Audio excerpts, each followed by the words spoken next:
Alright, hello everyone, welcome to another video, and in today's video I'm going to be simply teaching you how you can change regions on your Steam account. So this video is going to be a very simple and easy step-by-step tutorial, so feel free to watch the video till the end. And with that being said, let's get straight into the video.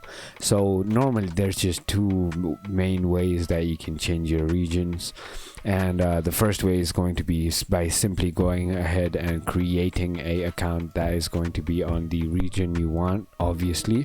But if you want to go ahead and change your pre-existing account's region, however, it's going to be very simple. So first of all you're going to do is on your Steam library, once you open it, you're going to click on hover over your name over here or your username up here, and you're simply going to click on profile. Finally, once you have clicked on profile, you're simply going to click on edit profile up here.